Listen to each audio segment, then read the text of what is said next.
Thank you for having me share some thoughts about creating and serving a mission for God on earth that is unique to each of us. I am grateful for Melinda and the invitation. My name is GANEL-LYN Condi, and I am a speaker and author and media contributor. I host a couple of shows. The podcast that I host is the Reconnect podcast.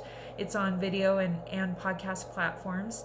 And then I also do a scripture study show called Real Talk Come Follow Me, and that's also on video and podcast formats. And then I'm a TV and radio contributor, and I speak usually. At the time of this taping, though, I'm quarantined like many of you are.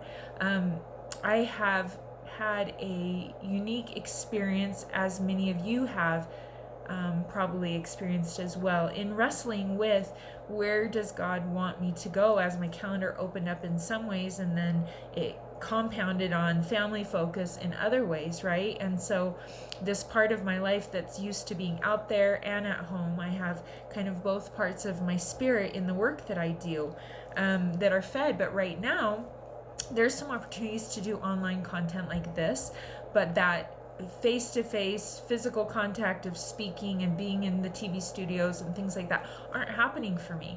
And I've noticed I've wrestled with some feelings of creation and mission and staying in an abundant mindset and allowing God to talk with me during this really unique experience. And I found myself cleaning out my kitchen cabinets, which really were way overdue to be done. I listened to some scriptures while I did that and some commentation on the scriptures, and that allowed my spirit to kind of go to this other place. And as I was thinking about this part of my life that is public, I've realized that all of us are being directed in small ways and in big ways, and it's often not until you look back that you see where you took a course correction.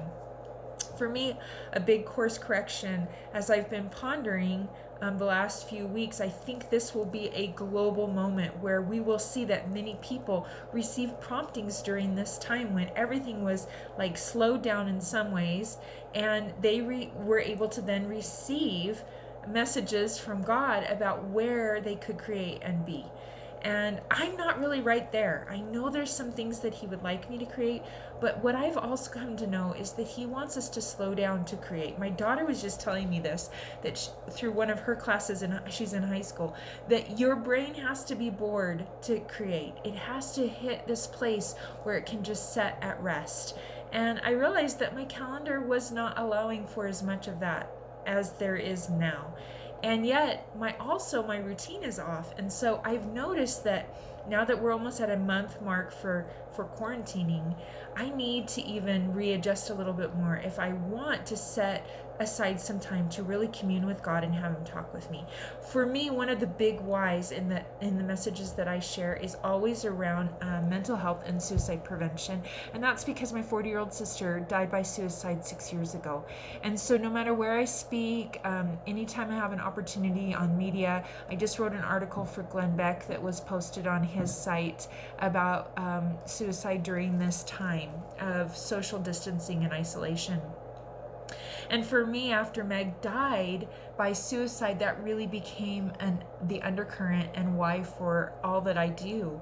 Because I really believe that when we create and share from a unique perspective, and we don't get caught into the comparisons, which is so hard to do, and we stay focused, eyes on Jesus, and allow God to talk with us, then he can use our unique gifts. And if we start to look to side, if we're all in the same big swimming pool, but we're swimming in our lanes, if you're a swimmer, you understand this analogy. If you look to one side, you will drift into that lane. And so I think it's really important that social media is a great tool. I've loved having that the last few weeks while we've been quarantined. But if we're not careful, we're going to think that the way we create or the way we serve our mission or our why has to look like someone on Instagram or someone on YouTube. I had someone reach out to me and wants to be a best-selling author, and he's already authored a book, and he thought that I had reached a certain level of success, and I pushed back and said, well, how are you describing success? And the way I would describe success is that, do you feel like you are doing what you came to earth to do at any moment? And that means for the young mom with the baby that's keeping them awake at night, are you doing part of your mission? That's not all of your mission, but is it part of who you are? Because becoming a mother of my 2 children is just as much a part of my life as writing a book that wins Best of State, which I'm so grateful for that part of my mission as well. When I speak, it's very much a place that is sacred ground for me. And I've had people that know me in one part of my world then see me present in another time, and they can see that this is a place where I feel like my spirit is alive, and it's a very sacred experience that is joyful for my spirit to be a part of. I love doing certain media outlets because it's quick and it's live and it's a fast conversation where you're able to share content that are good takeaways. But I also love to sit in solitary places and journal and meditate and write, which is a very private experience. So what I would say to you is, if you're feeling like you're not living that quote unquote mission, be careful that you haven't too narrowly defined that. I definitely feel like the Lord, if I look back on the last 20 years, I'm almost 50. So even if I went through my whole life and I mapped it out, and if you've ever done that, I can see where the Lord has placed certain things in my life to do at certain times, to become prepared and have experiences to do what I'm doing now. But the world, if you're not careful, will celebrate certain parts of your life, right? Like the world, like the man that messaged me on Instagram, wants to celebrate my success in writing books. But what he doesn't understand is that I see that as part of my mission and my stewardship. I definitely will spend the rest of my life talking about the importance of connection and the importance of suicide awareness, because that has become a passion of mine from a very personal perspective. I have come to know that everyone is affected by suicide. You either struggle yourself, you love someone that struggles with depression, anxiety, or suicidal ideation, or like me, you've already lost someone. That's everyone on the planet. And especially at a time like this, when we're all dealing with a global pandemic of coronavirus or COVID-19, we feel that vulnerability high, and it's really easy to see in my own behavior where old patterns are showing up, and stuff I haven't addressed in my relationships is showing up, and old habits are coming back. And if we're not careful, our mental health can take a toll. Our social and emotional and spiritual well-being can start to take huge hits during high stress time. But I'd invite you to slow down and make sure, in the middle of all this kind of crazy, whether you're trying to homeschool, work from home, or you've lost your job, whatever that is, to carve out some meditation time. Because I've come to know that the only way I know I'm heading in the direction in my mission, which means this whole world that I'm living right now, for me personally, that looks very public, could change and could stop and could shift in the next few years. I don't know what that will look like, but what I know is I've worked really hard in almost 50 years to learn the voice of God in my life, and that requires me to be still.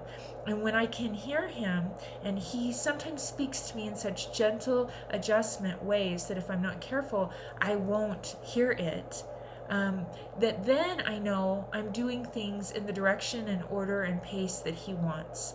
When I find myself in comparison, resentments, and frustration and exhaustion, I know I've gotten off course, and that I'm not focusing on his voice guiding me as my compass, that I'm using the world to tell me. And I've stayed away or said no to big things because in my soul I knew it was a no. And I've continued to work on that more than anything else. And so my invitation to you is to get clear with that. And that might look like 5 minutes of meditation, or a walk outside, or journaling time, or taking a nap, or saying no to something so that you can stay open to saying yes to something else. We've all had to say no to a lot of things recently. And so I hope and pray that you're hearing God in all of this, and that you're hearing him speak to you and prompt you in ways to dream and to explore and to create in ways that maybe you've put aside because of the busyness of your calendar. Thank you for letting me share some of these thoughts. They've been a blessing to me, and I hope to connect with you. If you want to find me I'm on all the platforms.